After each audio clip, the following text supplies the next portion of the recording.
Assalamualaikum, salam sejahtera, salam Maulidur Rasul. Ini ringkas 12 tengah hari. Yang di-Pertuan Agong Al-Sultan Abdullah Riayatuddin Al-Mustafa Billah Shah dan Raja Pemaisuri Agong Tunku Hajah Azizah Aminah Maimunah Iskandariah menzahirkan ucapan selamat menyambut Maulidur Rasul kepada seluruh rakyat Malaysia yang beragama Islam.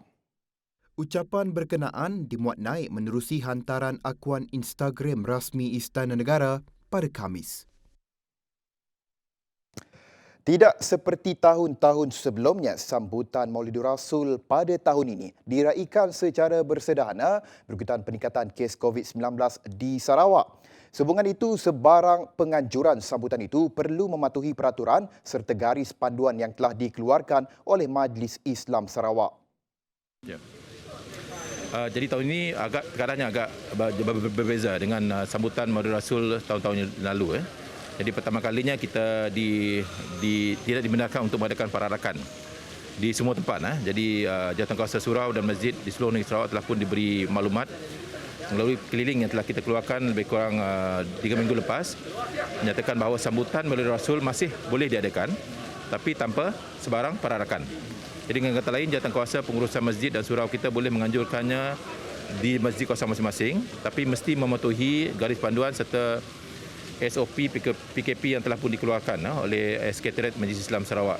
Beliau berkata demikian ketika ditemui selepas majlis perasmian Taman Islam Pertama Negeri Sarawak di Masjid Darul Hana pada Rabu. Dengan tema Ummah Rabbani Negara Harmoni pada sambutan Maulidur Rasul 1442 Hijrah, bagaimanapun masjid dan surau di negeri ini masih dibenarkan untuk menganjurkan acara tersebut. Namun, kata Dr. Abdul Rahman, daerah yang menjalani Perintah Kawalan Pergerakan diperketatkan PKPD seperti di Kampung Haji Baki tidak dibenarkan. Betul. Ke semua kawasan kecuali kawasan yang telah pun dikenakan PKPD di kawasan Haji Baki. Kawasan lain surau masjid masih boleh mengadakan acara sambutan Maulidur Rasul seperti yang telah pun diarahkan dan garis panduan yang telah dikeluarkan oleh Majlis Islam Sarawak. Untuk kawasan yang PKPD itu, masjid dan surau mereka diminta untuk ditutup hingga tarikh seperti arahan yang telah dikeluarkan hingga tarikh yang telah pun ditetapkan. Persis Taman Masjid Sultan Qaboos di Oman, Taman Islam Darul Hana bakal jadi tarikan baru di Sarawak. Ia kini telah dibuka untuk orang ramai. Menurut Menteri Muda di Jabatan Ketua Menteri Hal Ehwal Islam dan DBKU, Datuk Dr. Abdul Rahman Junaidi, Taman Islam pertama di Sarawak ini mampu menjadi nilai tambah kepada sektor pelancongan negeri. Jadi ini adalah Taman Islam yang pertama di Sarawak yang dibina di sekeliling Masjid Darul Hana, Jalan Tun Salahuddin, Petrajaya, Kuching. Jadi Taman Islam ini sudah siap sepenuhnya. Keluasannya ialah 12 ekar. Dan yang paling menarik di sini ialah elemen air, air dengan pajutan air dan juga ada terusan air yang dibina berhadapan dan di belakang masjid ini, seterusnya dikelilingi oleh landscape yang indah. Jadi ini insya-Allah akan menjadi satu lagi tarikan ikonik di Bandaraya Kuching. Dan ia akan menarik perhatian pelawat pelancong untuk datang ke masjid ini. Beliau berkata demikian ketika ditemui selepas perasmian Taman Islam Masjid Darul Hana di Kuching pada Rabu yang telah disempurnakan oleh Yang di-Pertua Negeri Sarawak Tun Abdul Taib Mahmud. Taman yang berkeluasan 12 ekar menampilkan keindahan ketemadunan Islam selain dilengkapi dengan lampu berwarna-warni untuk menambahkan keceriaan pada waktu malam. Beliau berharap pembangunan Taman Islam itu dapat dijadikan pelengkap kepada Masjid Darul Hana sebagai mercu tanda baru di Bandaraya Kuching. Selepas acara peresmian tadi oleh Tuan Terutama Yang di-Pertuan Negeri Sarawak, maka secara resminya taman ini dibuka untuk orang ramai. Jadi orang ramai dijemput datang untuk datang sini bersisiar, membawa keluarga masing-masing serta mengambil gambar. Dan hanya satu perkara yang saya minta kerjasama daripada masyarakat ataupun pelawat untuk menjaga keselamatan harta benda di sinilah. Kalau boleh hanya melihat, jangan dirosakkan dan kita pastikan tidak ada kejadian vandalisme. Kerana taman ini dibina untuk masyarakat, terutama di kawasan Darul Hana dan juga masyarakat warga Kuching. Sementara itu, Menteri Pelancongan, Kesenian dan Kebudayaan Sarawak, Dato' Abdul Karim Rahman Hamzah berkata, keindahan landscape yang diwujudkan itu mampu menarik kunjungan warga tempatan dan pelancong luar. Saya percaya apa yang telah dilakukan di Masjid Darul Hana ini, yang mana pekarangannya telah ditukar menjadi satu tempat garden ataupun taman yang begitu cantik sekali. Dan saya percaya ia akan menjadi satu tarikan, walaupun ia akan menjadi satu tarikan bukan saja untuk penduduk tempatan, tapi untuk penduduk orang-orang luar. Terutama sekali masjid ini juga digunakan untuk akad nikah.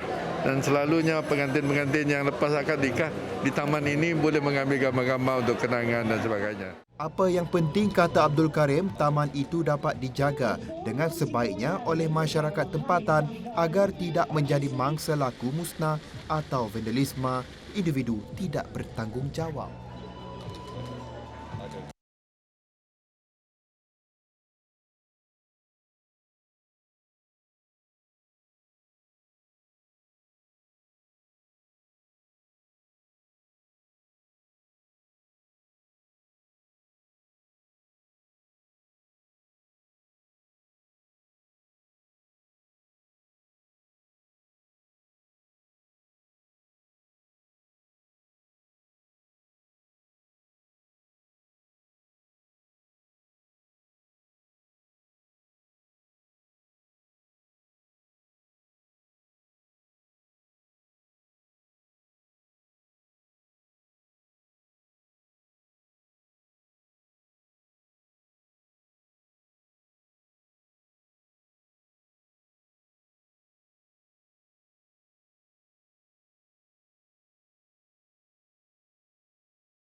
Gelombang ketiga pandemik COVID-19, Menteri Kebajikan Kesejahteraan Komuniti Wanita, Keluarga dan Pembangunan Kanak-kanak KWKPK Sarawak, Datuk Seri Fatimah Abdullah mengingatkan seluruh rakyat di Sarawak untuk tidak alpa.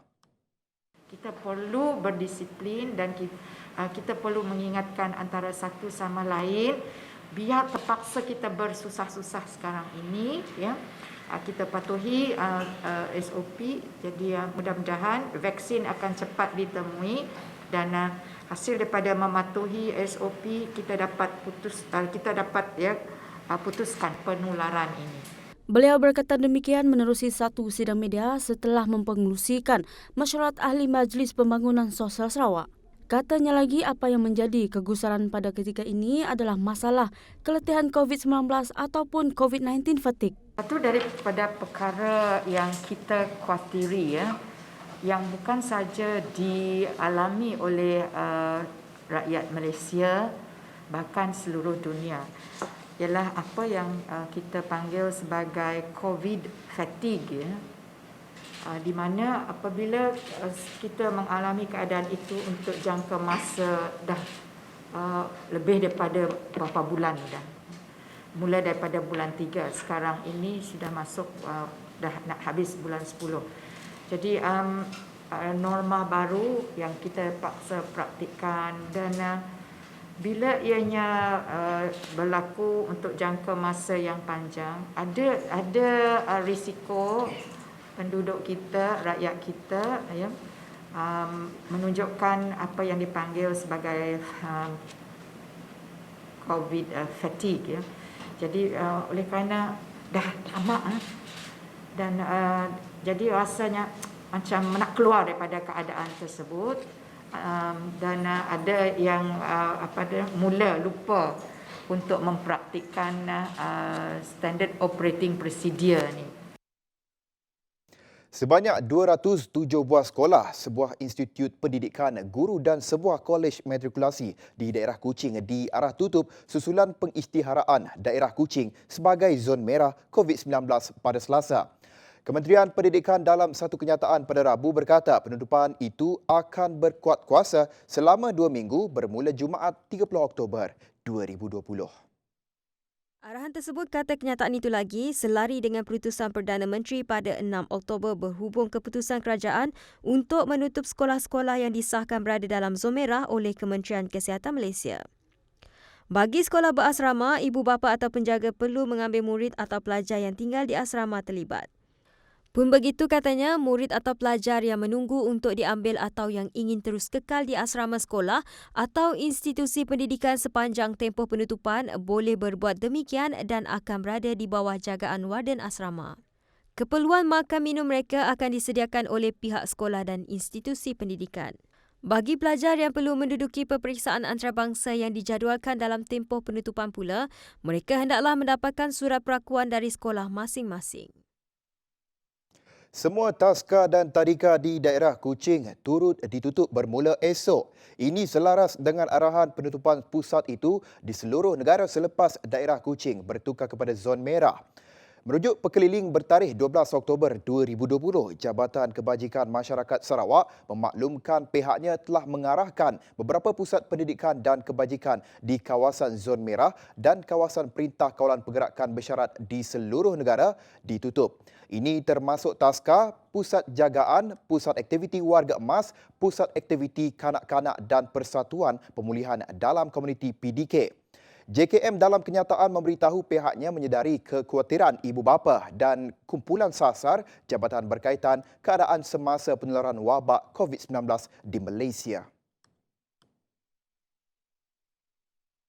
Baik, laporan itu tadi mengakhiri ringkas 12 hari ini. Saya Lukman Muhammad. Salam Maulidul Rasul. Salam hormat.